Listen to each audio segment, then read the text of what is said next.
Hello. I want to talk about the implicit theology of psychiatry. There is an implicit theology in psychiatry. So, if you don't know, explicit means if something is clearly stated, all out in the open.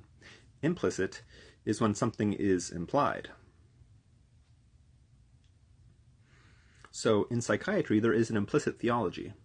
Psychiatry enforces the suicide prohibitions in society. Suicide is not actually illegal. There's no law against suicide. However, there are laws that allow other people to lock up those who try to or want to engage in suicide or plan to or are going to. The law has a mechanism for effectively jailing people who want to or are going to try or have engaged in suicide. Involuntary hospitalization, civil commitment, psychiatric holds, so on and so forth. So, I've taken a lot of my thinking from the mind of Thomas Szasz, a psychiatrist. And he has written books about suicide. The first one was Fatal Freedom, The Ethics and Politics of Suicide. The other book by Thomas Szasz about suicide is Suicide Prohibition, The Shame of Medicine. So according to Thomas Szasz, suicide should be a civil and human right for adults.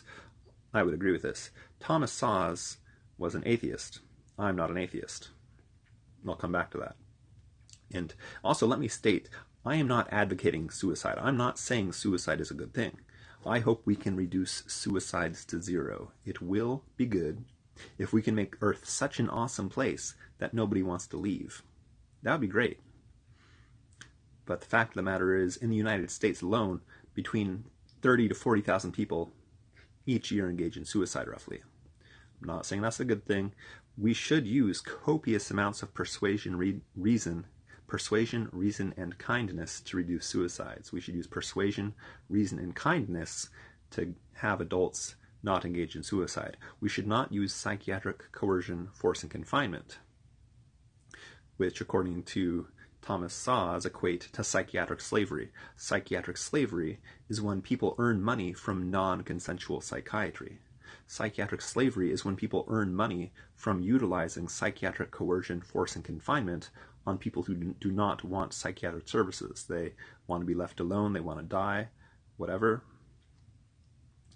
Again, I'm not saying suicide is a good thing, and it will be good if we can reduce suicides to zero, but with that said, back to the theology of suicide. It is my understanding that of all the medical professions, psychiatrists have the highest number of per capita atheists. So if you take 100 psychiatrists, 100 cardiologists, 100 dermatologists, so on and so forth, it is my understanding that, according to my memory, I read this online, if my memory serves me correctly, you can look it up yourself, Google it, but I'm pretty sure this is true, that psychiatrists have the highest per capita number of atheists of any medical specialty. So why does that matter? Well, with suicide involves death. Death involves an afterlife, or lack of an afterlife. If someone is an atheist, they may think that nothing happens after death. It's just, you're dead, you're gone, consciousness goes black, it's over. We have Judeo-Christian values embedded in our suicide prohibitions.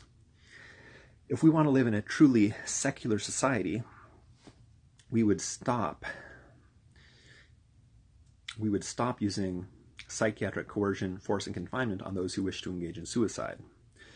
The implicit theological belief in psychiatry, the prime implicit theological belief in psychiatry, is that whatever happens after death is worse than what is happening on Earth. Now, when people engage in suicide, they do so thinking they're going to relieve some sort of pain, that living on Earth is so bad, whatever happens after, whether it's nothing or something, is better than what happens on Earth. That's an implicit theological belief that people trying to engage in suicide effectively hold, because they're willing to find out whatever happens after life, because they're planning to die. And again, I'm not saying it's good or smart, but we should respect it as a civil and human right for adults who wish to engage in it. And again, to reiterate, the implicit theological belief is that the afterlife is worse than whatever is currently happening or will happen on earth. It's an implicit theological belief. Think about it.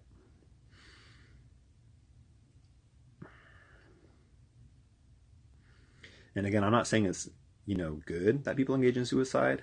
Who knows what happens? An atheist might think they, go to nothing. A Catholic might think they go to hell. An agnostic might have not a clue. Or maybe they have an idea. I have no idea. A Unitarian Universalist might think, something else.